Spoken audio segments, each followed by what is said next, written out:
Greetings to my 952 subscribers, and of course you, my future subscriber. And tonight we are going to look a little bit on the peated side.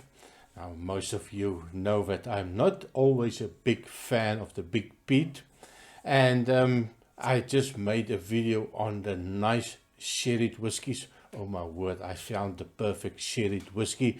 And if you want to know what the perfect sherry whiskey tastes like, well, you're gonna have to watch the video. I will put it in the end card so that you can also go look at what I found this year of 2022. But tonight it's all about the peat. And then when I talk about the peat, I'm not talking about the big peat or the heavily peated whiskies. Something like the Lefroy, still cannot stand it. It's like walking into a hospital. So I know about hospitals, and I don't like that idea to putting a hospital TCP disinfectant in my whiskey. So not a fan of it. Although I did like the Octomore 6.1. I have a video somewhere if you want to go look. I did love that one. It seems that you get to a certain level of peat when it doesn't make a difference anymore. But I did like that one. So tonight I'm going to, in no particular order, look at the nice peated whiskies that I enjoyed during the year of 2022, just before Christmas. Ho, ho, ho.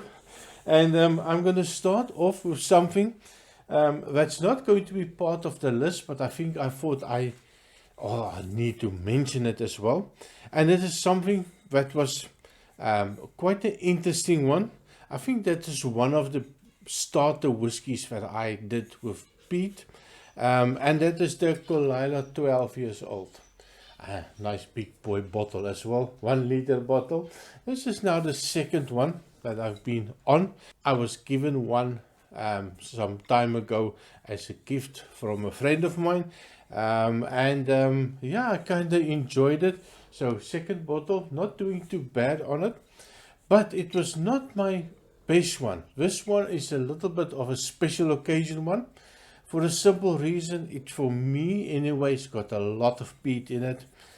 So I was not always a fan. You need to be in a mood. You really need to be in a mood. But you can see the bottle level is quite down already. And there's a change in it, definitely. Peated whiskey love a little bit of a oxidization. But it's still heavily peated. So sometimes it is a little bit too much for me. So that's why this one did not make the list. But one heavily peated one that made the list, and I'll talk about this one first, is the Talisker. This is the 8-year-old Talisker. This is natural cask strength, which I do appreciate, especially when we talk about peated whiskey. But natural cask strength does make a difference for me, and it feels like I've got a little bit more control over the whiskey, adding a little bit of water to proof it down, and it does also have an effect on the taste as well. This one, 59.7% ABV, and they say from a selection of our smokiest reserves, distilled, natural, bottled in Scotland. So no color added to this one either. Not a lot of information on the bottle, and of course this is a peated monster. I'm just going to give it just a little couple of drops in a glass, just to see if it is so good as I remember. Again, quite down. This one is opened for a good couple of months already. Oh, but it is fantastic. That lemony sweetness that come out, a little hint of a toffee note.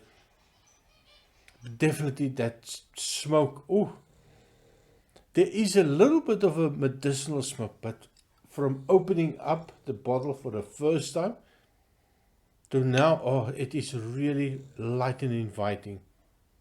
I do like this one. That ABV with a little bit of an agitation. That's really stings.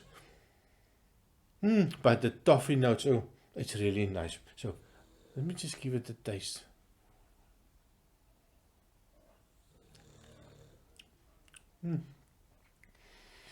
First, it's absolutely fantastic. That alcohol just bursts open, evaporates. The sweetness, toffee notes, oh, really nice. I can definitely, not a cheap one. And but yeah, to give it a try. And when you come back to me and say, this is maybe the one for you, I really like this one. And the fact, 2-3 drops of water, ooh, that makes a big difference for me as well. The next one on the list, it must be a Loch Lomond. This is the Loch Lomond single grain, coffee still, Scotch whiskey, and I do like it. Let me just take a look. So it is bottled at 46% ABV, peated, floral, smoky, non-chill filtered, natural color, 100% malted barley, and of course they cannot call it a single malt just because they use a coffee still instead of a pot still. So this one is also part of the Osmo Awards, and I bought it just out of pure curiosity to see if what do I think about it. So really a nice one. Love the dark black bottle. Level wise, I think I'm about here, so don't think much of it. Like I said, for me, I need some time, and it also Peated needs some time in a box. And of course, I like it, the idea of leaving a open bottle just to give it a little bit of an oxidization. So this one completely different from the other whiskies that I've tasted. And I'm just going to give it a drop, just to give it a, that floral note. There's a light perfumey floral note, light smoke, light ashy type of smoke, a hint of a toffee note coming out. Oh man. Now, I think by now, you also see but by now I think you also see the root that I'm taking, lightly smoked. Not so much of a TCP notes. Again, a little bit of a citrus note coming out. The sweetness, the perfuminess, the lightness. Let's give it a try.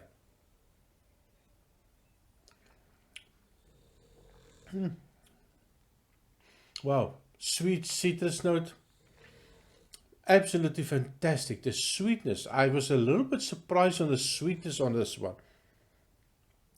Definitely it doesn't suggest sweet on the nose, just that nice floral notes. But when you give it a taste and that burst of sweetness, absolutely fantastic. Let me try.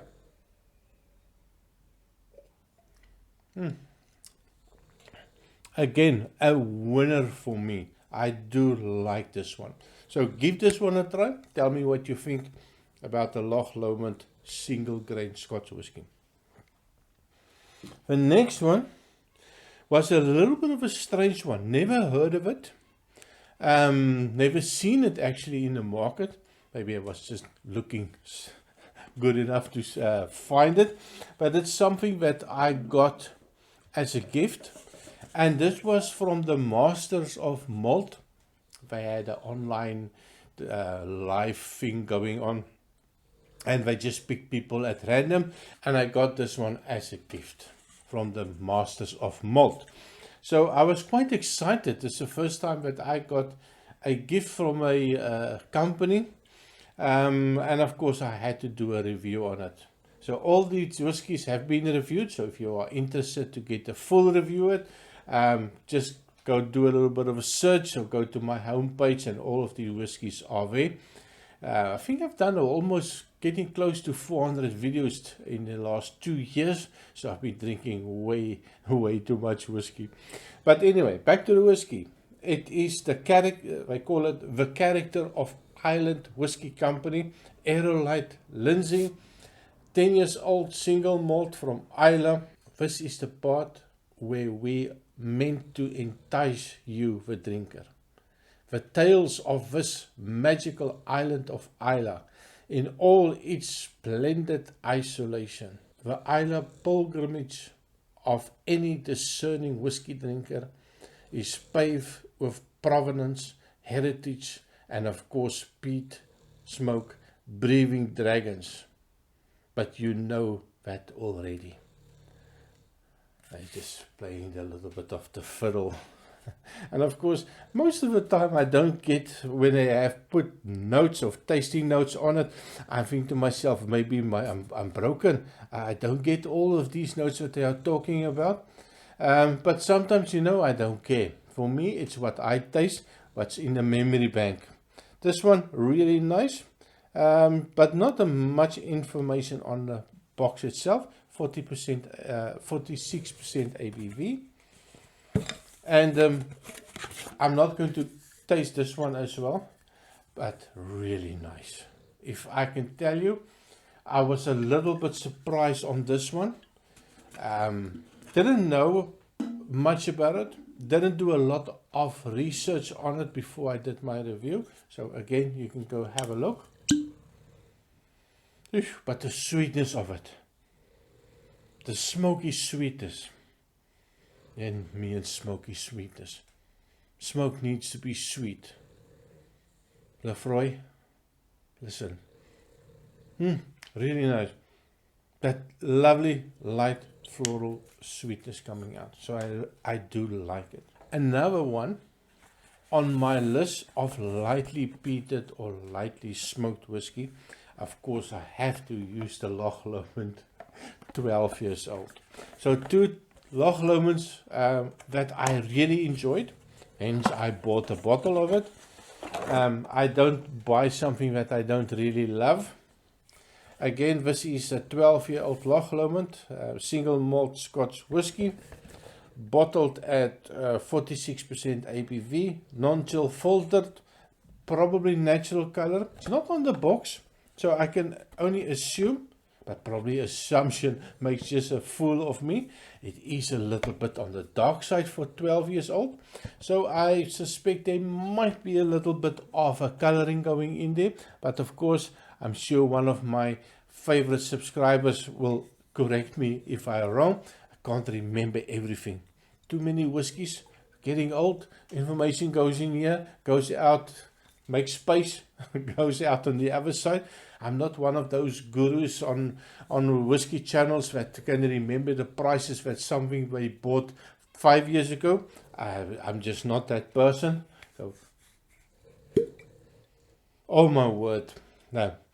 As soon as you open it up, you hit by a light toffee note. Very light. This is, I think, the lightest one with regards to the smoke or peat level. I think it's more charred whiskey barrels than real peat. But a hint, yeah. Now that I go back again, you really have to look, and I'm sure there's a smokiness to it from that charred bourbon barrels.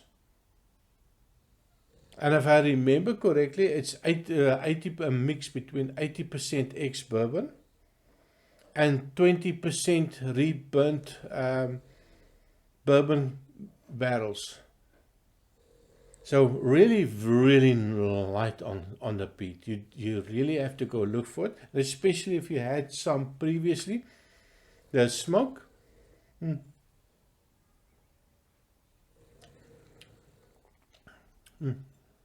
A little bit more on the smoke, on the taste, but this one is really dangerous.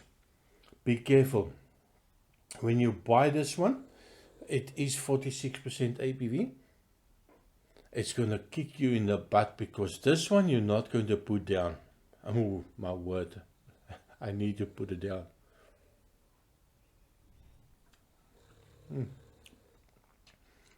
By far, if you are new to peated whiskey, smoked whiskey, and you want to ease into it, and I think this would be start number one for me.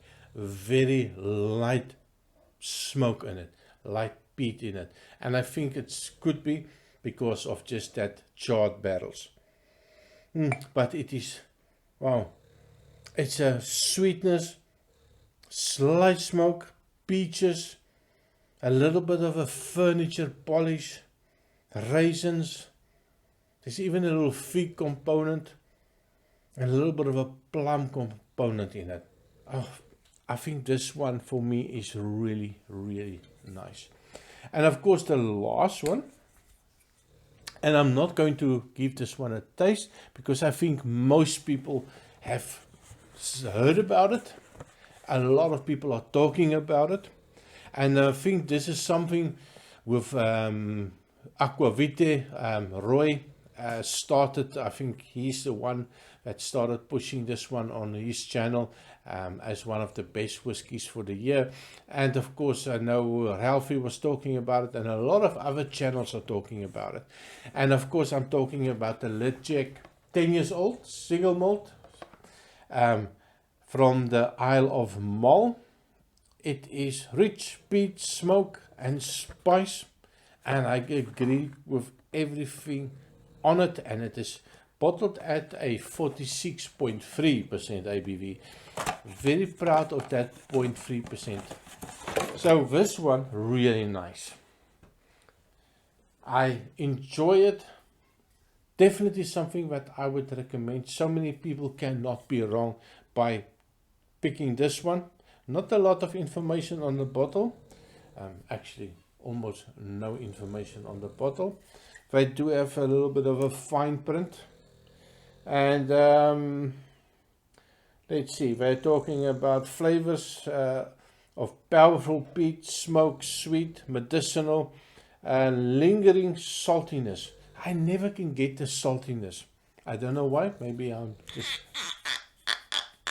broken. But that lovely peated, sweety smokiness is definitely coming out. A hint of a toffee note. But definitely medicinal. There's a little bit of a medicinal note. Even in the bottle, there's that hint of a TCP. Now, normally, a hint is still okay. But if you give it some time in the glass and you give it a little bit of an oxidization, it tends, for me anyway, to disappear. And I think your nose also gets used to it.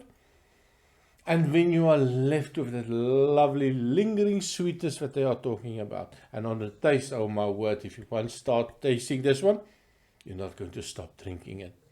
So that is my list of 5 plus 1 mention. What do you think about my list of peated whiskies that I have on the bar? And funny enough, there's some other ones as well that used to be my favorite. You have the Curiositas, Penriach Curiositas, that used to be my go-to smoke whiskey. And all of a sudden they opened up the world for me, and I found Loch Lomond, Lidjack. I found that some of the Taliskers. I used to not be a big fan. I didn't like that much the 10-year-old Talisker. And when I found all these lovely smoky whiskies, that sweeter smoky whiskies, and when I start to evolve and going up on the peated levels, and of course I ended up with the 6.1 Octomore. I do like it. My pocket and my wallet and my credit card says, oh hell no, this is where you stop. You cannot afford the Octomores. It is bloody expensive for no age statement whiskies. It is high ABV, yes, but still 140, 150 euros for a bottle. There's no way in hell that I'm going to buy that. So end of it, a little bit of a rant. Thank you very much for watching this peated edition. And of course, remember at the end card, you will also have over here or over here, we will give you a little bit of information with my sherry whiskies for 2022 Christmas edition. So thank you very much, and I see you next time. Cheers.